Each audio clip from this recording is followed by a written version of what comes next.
Il y a un concept qui s'est énormément démocratisé et popularisé depuis maintenant un certain nombre d'années, c'est le concept du lazy investing.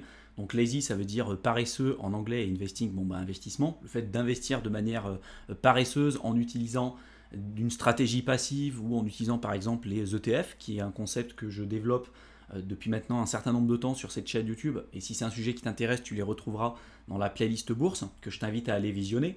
Mais ce concept de lazy investing, il sort pas de nulle part, tout simplement déjà parce que l'écrasante majorité des professionnels et des gestionnaires de fonds ne sont pas capables de faire mieux que le marché, et quelquefois ils font même payer des frais qui sont exorbitants pour avoir une sous-performance très significative par rapport au benchmark, donc par rapport au marché qu'ils essayent de surperformer. Donc dans cette vidéo, je vais aller beaucoup plus loin sur le concept de lazy investing. Je vais t'expliquer du coup ce que c'est, comment ça marche. Je vais te présenter les études que je viens de t'évoquer là en introduction notamment, qui expliquent le fait pourquoi aujourd'hui on a des professionnels de la finance et des gestionnaires de fonds qui ne sont pas capables de faire mieux que le marché. Et finalement, je vais te montrer après les outils et les éléments à avoir en tête si jamais tu veux mettre toutes les chances de ton côté et avoir un portefeuille qui sera performant et durable sur le long terme. Donc comme je te le disais en introduction de cette vidéo, le lazy investing, ça veut dire l'investissement paresseux. C'est plutôt une approche qui va se limiter à investir régulièrement sans se préoccuper du cours à l'aide d'une approche qui va être passive, comme par exemple celle des ETF. Là, je t'ai mis une première étude et comme à chaque fois, tu retrouveras tous les liens et toutes les sources dans la description de la vidéo si tu veux croiser les informations. Mais là, je t'ai mis une première étude qui a été effectuée par Morningstar et qui a analysé les performances des professionnels de la finance et des gestionnaires de fonds sur différentes classes d'actifs et sur différentes durées. Donc tu vois, là, tu as la première colonne sur 1 an, sur 3 ans, sur 5 ans, sur 10 ans, etc. etc. Je t'ai encadré celle sur 10 ans parce qu'il y a des choses quand même intéressantes qu'on peut retrouver. Mais déjà, premier constat, faut que tu arrives à te rendre compte, c'est que toutes les classes d'actifs déjà ne se valent pas. C'est-à-dire qu'on va avoir des grosses déjà différences et des gros écarts types en fonction des différentes classes d'actifs et en fonction des différents fonds. Mais l'idée globale, elle reste quand même très présente parce que l'écrasante majorité des fonds actifs ne parviennent pas à battre le marché sur le long terme et on le voit d'ailleurs sur les grosses capitalisations américaines. Si on prend là sur une période de 10 ans, ça veut dire que sur une période de 10 ans, les grosses capitalisations américaines, on peut dire que c'est par exemple le cas du S&P 500, donc le benchmark, ça va être le S&P 500, et on va comparer du coup les performances de ces fonds qui essayent de surperformer le S&P 500 sur des périodes de 10 ans.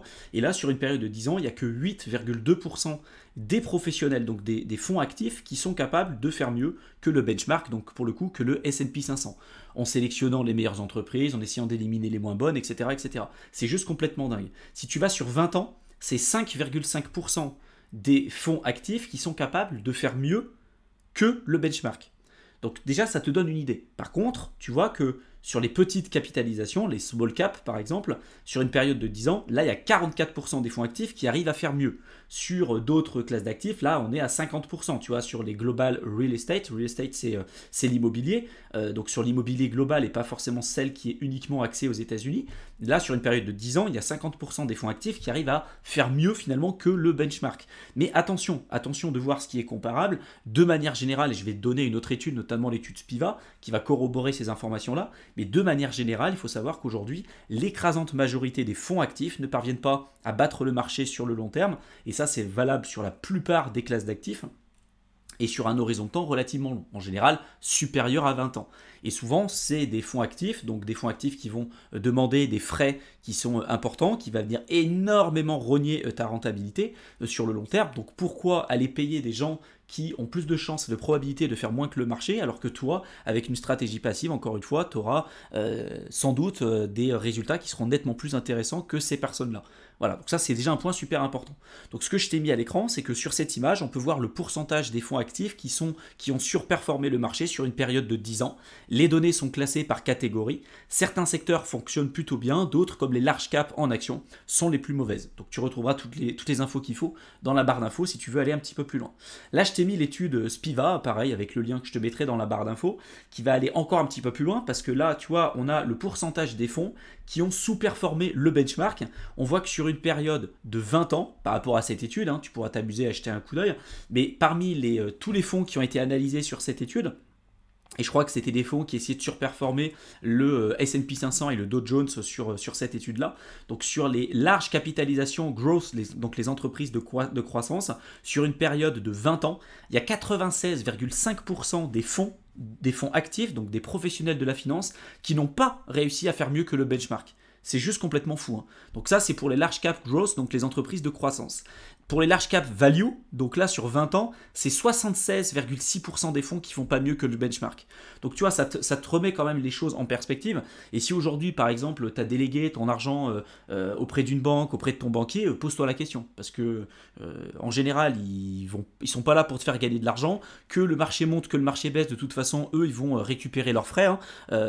Et tu peux t'amuser à faire déjà un état des lieux, si ça fait depuis 10 ans, 20 ans, peut-être que tu as laissé l'argent chez eux. Si tu prends les rendements nets d'inflation en prenant vraiment en compte l'inflation, je suis convaincu presque à 100% que tu auras perdu de l'argent avec eux. Et c'est pour ça que je prends autant de temps sur cette chaîne à parler d'investissement passif, d'investissement en bourse, en reprenant en main son propre argent, en se formant justement sur ces questions-là, parce qu'il n'y a pas besoin d'être un professionnel de la finance, il n'y a pas besoin d'avoir fait 25 ans d'études en finance pour arriver à avoir des résultats qui sont intéressants. Voilà, il y a des études qui le montrent, aujourd'hui les professionnels ne sont pas capables, pour la majorité d'entre eux, de faire mieux que le marché. Donc faire du stock picking, c'est pas la meilleure chose à faire, s'amuser à essayer de timer le marché, c'est pas la meilleure chose à faire.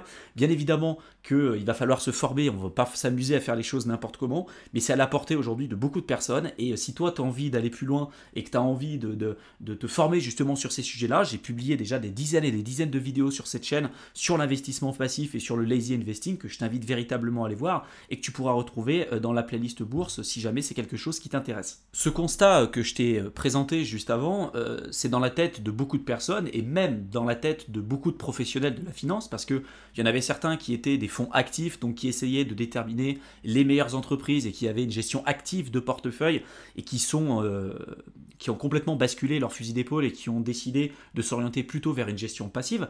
D'ailleurs, le père un petit peu de la gestion passive, c'est John Bogle, hein, avec les fonds Vanguard, qui ont permis de populariser auprès de la masse et pas que non plus auprès des particuliers, mais aussi auprès des professionnels de la finance, la gestion passive et les bienfaits de la gestion passive.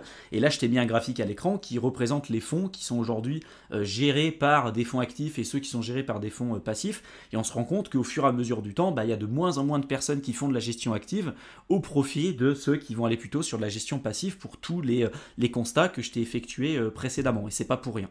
Parmi les classes d'actifs les plus performantes, si on prend un horizon de temps relativement long, là, c'est des données qui ont été analysées entre 1802 jusqu'à 2012. Alors, on aurait pu aller un petit peu plus loin, mais parmi les classes d'actifs les plus performantes, on a bien évidemment les actions, donc on appelle les stocks en anglais. Là, on a eu un rendement de 6,6% annualisé depuis les données d'analyse entre 1802 et 2012. Les obligations, c'est 3,6%. Les bills, bon, je t'en parle pas parce que c'est un cas très spécifique. Le gold, donc c'est les métaux précieux, hein, l'or notamment, 0,7%. Et puis les devises fiat, hein, l'US dollar, l'euro, peu importe. Là, on est à moins 1,4%. Donc en fait, les plus gros perdants, on se rend compte que c'est ceux finalement qui n'investissent pas, qui se disent ou qui font confiance peut-être aussi à leurs banquiers en leur donnant leur argent et en laissant gérer les autres à leur place. Et là, souvent, il y a des gros conflits d'intérêts et donc c'est clairement pas la meilleure chose à faire. Mais les plus gros perdants, à chaque fois, c'est de toute façon ceux qui n'investissent pas, à cause des problématiques d'inflation et d'érodage finalement de pouvoir d'achat et de capital au fur et à mesure du temps. Donc on se rend compte que sur le long terme, la classe d'actifs qui est la plus performante, c'est finalement les actions. Donc quelqu'un qui aurait investi 1 dollar en 1802 se retrouverait en 2012 avec un portefeuille de presque 705 000 dollars. Pour les obligations, c'est 1 dollar qui se serait transformé en 1778. Tout ça, c'est avec les intérêts composés, bien évidemment, hein. Les métaux précieux, donc 1 dollar se serait transformé en 4,52 dollars. Et puis, pour quelqu'un qui aurait gardé 1 dollar en 1802, ce serait transformé en 5 centimes de dollars en termes de pouvoir d'achat en 2012. Mais là, si on regarde dernièrement avec l'impression monétaire qu'on a pu avoir avec la crise sanitaire, on serait bien évidemment bien plus bas que tout ça. Donc ça, pareil, ça te permet de prendre du recul et de te dire, ok, parmi les classes d'actifs qui ont les plus performé, c'est par exemple les actions, les obligations. Il y a des cycles, on ne va pas s'amuser à faire les choses n'importe comment, mais il y a quand même un véritable intérêt à investir. Et c'est justement le concept de base qu'il faut maîtriser pour construire un portefeuille qui va te correspondre et qui va répondre à tes exigences en termes de risque, en termes de rendement. Et j'en ai parlé en détail sur pas mal de vidéos, notamment sur celle-ci, où je t'explique justement comment créer le meilleur portefeuille d'ETF ou investir en bourse, comment créer le meilleur portefeuille. Je t'invite à jeter un coup d'œil, tu retrouveras ces vidéos dans la playlist bourse, ça te permettra d'aller beaucoup plus loin si jamais c'est quelque chose qui t'intéresse. Là, je vais rentrer un petit peu plus dans le vif du sujet, dans la pratique, et je vais te présenter deux sites que tu seras amené à utiliser pour utiliser plutôt la gestion passive et te constituer éventuellement un portefeuille. Donc il y a un premier site qui s'appelle Just ETF que je vais te montrer et le second c'est Backtest by Curvo qui va te permettre de faire ce qu'on appelle des backtesting, donc de comparer peut-être certains portefeuilles les uns avec les autres, certains portefeuilles d'ETF et de te dire bah voilà, si j'avais créé ce portefeuille là avec en le comparant avec un autre portefeuille, comment il se serait comporté dans telle ou telle condition économique, est-ce que ça aurait été bon pour moi, quelle aurait été la volatilité, quelle aurait été finalement les différentes performances, comment moi j'aurais pu tenir d'un point de vue psychologique aussi, et tout ça, bah, ça doit nourrir ta réflexion pour in fine construire un portefeuille qui va répondre encore une fois à tes exigences en termes de risque et en termes de rendement. Donc pour te constituer un portefeuille d'ETF, ou en tout cas au départ pour pouvoir sélectionner certains ETF, tu peux aller sur le site qui s'appelle Just ETF, tu vas dans sélecteur d'ETF et puis là la petite loupe, et là tu vas avoir du coup un screener qui va apparaître à l'écran avec tout un tas d'ETF qui vont soit plutôt axer leur action plutôt sur le marché justement actions, les obligations, les métaux précieux, matières premières, crypto-monnaies, etc. Tu peux choisir des ETF qui vont être éligibles au PEA, peu importe. Et admettons que toi tu veux analyser un ETF qui va être plutôt sur le marché action, tu peux cliquer là, tu peux choisir les pays, les régions. Donc moi par exemple si je veux choisir plutôt des ETF qui vont être plutôt sur le marché français, qui vont cibler plutôt la zone géographique française, là on va me donner du coup les ETF disponibles sur PEA ou pas, hein. Ça peut être sur PEA ou ça peut être aussi sur compte titre en fonction de screener et de ce que tu auras mis à l'intérieur. Mais on va retrouver du coup là tu vois un ETF du CAC 40. Et là, un autre MSCI France qui va être un autre indice. Il faudra jeter un coup d'œil sur ce qu'il y a derrière. Mais tu vas avoir plusieurs émetteurs. Donc, tu vas avoir Amundi, Lyxor, Xtracker, tu vas avoir BNP Paribas, tu vas avoir iShares qui est une sous-filiale de BlackRock. Et donc, si tu veux avoir des précisions supplémentaires sur l'ETF, là déjà, tu as quelques précisions ici, mais en général, ce n'est pas suffisant. Donc, je vais cliquer dessus. On va m'ouvrir une sorte de page. Je vais avoir le code ISIN, le ticker. On va avoir la méthode de distribution. Donc, on a le TER qui va être en fait les frais de l'ETF, donc 0,25%. Là, c'est par capitalisation. Donc, on va réinvestir automatiquement les intérêts qui sont générés par le capital. On a une réplication complète parce que des fois, tu peux avoir des réplications partielles ou synthétiques. C'est un peu complexe, mais j'en ai parlé sur pas mal de vidéos que tu pourras retrouver dans la playlist bourse si ça t'intéresse. Tu vas voir la taille du fonds et puis là, la position, bon, ça ne nous intéresse pas forcément. Si tu descends un petit peu plus bas, là, tu vas pouvoir retrouver la valeur liquidative. Donc, pour avoir une part dans cet ETF, ça va nous coûter, là, en l'occurrence, aujourd'hui, à l'heure où je tourne cette vidéo, 118,41 €. Pour d'autres ETF, ça va être différent. Tu peux descendre un petit peu plus bas, là tu vas voir les performances au fur et à mesure du temps de cet ETF. Tu vas avoir quelques informations supplémentaires, notamment là ici, donc les frais, la réplication complète, donc c'est bien une réplication physique. Tu vas avoir la répartition, donc là c'est la distribution par capitalisation, et tu vas avoir le fonds qui va être domicilié au Luxembourg. Si tu descends un petit peu plus bas, tu vas avoir la répartition en fonction des différentes entreprises. Donc on retrouve les plus grosses entreprises françaises, LVMH, Sanofi, L'Oréal, Schneider, Air Liquide, etc., etc. La répartition géographique, là on vise plutôt le secteur français, donc on est bien à plus de 90% sur le secteur français. Et la répartition sectorielle, donc on a une grosse partie du portefeuille sur le secteur de l'industrie, des biens de consommation cyclique, des services financiers, du secteur de la santé et d'autres secteurs. Si jamais tu veux en savoir plus, tu peux cliquer dessus. Tu descends plus bas, tu vas voir les différentes performances avec la heatmap, l'aperçu des risques et puis d'autres informations si tu veux en savoir un petit peu plus. Moi, ce que je t'invite à faire à chaque fois, de toute façon, et c'est ce que je t'explique, c'est de lire la fact sheet. Donc tu cliques dessus, ça va t'ouvrir un document.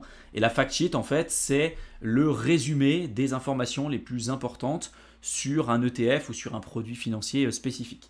Tous les ETF ont une fact sheet et que tu vas pouvoir analyser et qui est censé de toute façon analyser, on va dire, toutes les informations, te donner vraiment les informations les plus importantes et les plus pertinentes sur l'ETF en question. Tu vas pouvoir retrouver la répartition sectorielle, la répartition géographique, le risque, comment est alloué le fonds, etc. etc. Et c'est vraiment ce document-là, cette fact sheet, qui va te permettre d'avoir une vision objective sur l'ETF finalement que tu seras amené à étudier et peut-être que tu ajouteras dans ton portefeuille a posteriori. Donc là, tu vois, si tu zoomes, tu as la fact sheet du coup de l'ETF que je t'ai cité, qui va être celui du CAC 40, et tu vas pouvoir voir du coup l'allocation de portefeuille, la volatilité, le tracking error, ça c'est un point qui est super important aussi j'en ai parlé à plusieurs reprises sur cette chaîne YouTube, le ratio de Sharpe, la volatilité de l'indice, parce qu'on va toujours le comparer par rapport à l'indice de référence. Si toi tu investis sur un ETF qui a pour objectif de répliquer les performances du CAC 40, tu as envie que cet ETF soit le plus proche possible, en tout cas du CAC 40. Si derrière, quand le CAC 40 il fait 40%, ton ETF qui est censé répliquer le CAC 40, il fait pas du tout ce genre de performance, il fait des performances plus faibles, bon c'est pas intéressant. C'est-à-dire que souvent tu vas avoir un tracking error qui va être plus élevé, et donc voilà, il y a pas mal de points quand même importants à avoir en tête, et de regarder la volatilité de cet ETF par rapport à l'indicateur qui va essayer de suivre en fait tout simplement. Donc là, tu vas retrouver d'autres infos, la répartition sectorielle, la répartition géographique. Tu vas pouvoir voir aussi les performances. On va comparer les performances de l'indice par rapport aux performances de l'ETF, etc., etc. C'est pas forcément, si tu veux, des documents qui sont très longs, très fastidieux ou très compliqués à lire. Souvent, en plus de ça, la plupart du temps, c'est des documents qui sont écrits en français, pas tout le temps. Si tu vas sur iShare ou sur Vanguard, là, tu vas être plutôt sur des documents qui vont être écrits en anglais, mais tu vas avoir vraiment une vision objective de ce que tu vas avoir en fait en portefeuille, parce que des fois tu vas te dire bah oui, cet ETF finalement il va essayer de répliquer par exemple les performances du CAC 40, sauf que là en fait tu vois c'est ESG, donc ça veut dire environnemental, social et gouvernance, donc sans doute que si tu compares la répartition du CAC 40 par rapport à celui-ci, cet ETF, tu vas peut-être pas du tout avoir la même répartition, parce que là, ils vont cibler sans doute les entreprises qui vont être plutôt ESG, avec les problématiques que ça engendre aussi, hein, mais c'est elles qui vont plutôt œuvrer pour le côté environnemental, social et gouvernance. Donc c'est vraiment un point super important, la fact sheet, il faut la lire en long, en large et en travers, te faire une vision objective du sujet, et après éventuellement l'ajouter en portefeuille si tu le souhaites. Enfin, tu vas avoir un autre site que je t'ai évoqué un petit peu plus tôt, qui s'appelle Backtest by Curvo, où tu vas pouvoir créer différents portefeuilles et pouvoir les comparer les uns avec les autres pour voir celui qui a été le plus performant, celui qui va avoir la volatilité la plus importante, le max drawdown le plus élevé ou le plus faible, le bêta pareil, est-ce que le bêta va être plus élevé ou plus faible par rapport au marché de référence, est-ce que on va avoir un ratio de Sortino, le ratio de Sharpe pareil qui va être le plus élevé possible. Plus tu vas avoir un ratio de Sharpe qui va être élevé, mieux ça sera intéressant pour toi en tant qu'investisseur, parce que ça veut dire que la volatilité et le risque que tu prends en investissant sur cet actif va justifier les performances que tu pourrais espérer obtenir en investissant là-dessus. Si tu as un ratio de Sharpe qui est inférieur à 1, ça veut dire que tu prends des risques qui sont importants pour avoir une espérance de gain qui ne compense pas finalement le risque que tu seras amené à prendre. Voilà, donc ça c'est des points pareils que j'ai évoqués à plusieurs reprises sur cette chaîne, mais il faut vraiment être vigilant sur tous ces aspects-là. Une fois que tu as créé finalement ton portefeuille, tu peux t'amuser à cliquer dessus. Tu vas retrouver du coup pas mal de points que je t'ai déjà présentés sur cette vidéo-là. Tu vas aller juste en bas, là tu vas regarder du coup la simulation de portefeuille et la période qui va être proposée par l'outil. Tu peux dire bah voilà, est-ce qu'il y a des frais, est-ce que je veux faire un rebalancing, donc un rééquilibrage de portefeuille, est-ce que j'ajoute tous les mois, je fais un DCA par exemple de 100, 200 euros, peu importe, sur ce portefeuille-là pour le voir grandir et le faire fructifier au fur et à mesure du temps. Et puis tout ça, ça va faire varier en fait les données qui vont être remontées par ce site. Et donc tu vas retrouver des informations intéressantes. Là, on va voir les performances du portefeuille. On va pouvoir retrouver du coup les rendements composés en prenant en compte l'inflation. Ça aussi, c'est important. On voit que sur la période, c'est entre 2010 et 2022. Si tu avais investi 10 000 euros, que tu aurais fait un rebalancing une fois par an, donc un rééquilibrage une fois par an, et que tu n'aurais pas forcément fait un DCA au fur et à mesure du temps, donc justement juste 10 000 balles en 2010, et puis tu reviens en 2022, là tu te retrouves avec 30 000 euros en tout cas avec ce portefeuille, avec une performance annualisée de l'ordre de 9,51%. Standard Deviation, c'est la volatilité, et puis tu as le ratio de Sharpe là qui est de 0,78. Donc après, tu peux t'amuser à voir si tu veux le faire fluctuer, si tu peux pouvoir peut-être l'améliorer en changeant la répartition de ton portefeuille. Et après, tu peux t'amuser aussi à comparer différents portefeuilles. Tu cliques sur l'onglet Compare et tu peux comparer, par exemple, ce portefeuille-là avec un portefeuille tout simple MSCI World à 100% et voir celui qui a performé le plus, celui qui a eu le plus de volatilité, le plus de rendement, celui qui a un ratio de Sharpe le plus élevé, etc., etc. Et c'est comme ça, en réalité, que tu vas pouvoir te constituer un portefeuille et trouver vraiment l'allocation d'actifs qui va répondre à tes exigences en termes de risque et en termes de rendement. J'espère en tout cas que cette vidéo t'aura plu, qu'elle t'aura intéressé, qu'elle t'aura été utile. Si maintenant tu veux aller plus loin sur l'investissement en bourse, sur les marchés financiers de manière générale, je t'ai préparé un programme de formation offert de plusieurs heures que tu peux rejoindre simplement en cliquant dans le lien que je t'aurai mis dans la description de la vidéo. Donc tu cliques dessus, tu cliques sur le lien, tu rentres ton adresse mail et tu verras, je t'enverrai le contenu directement dans ta boîte de réception. Je te souhaite une excellente fin de soirée et je te retrouve dans une prochaine vidéo. À bientôt.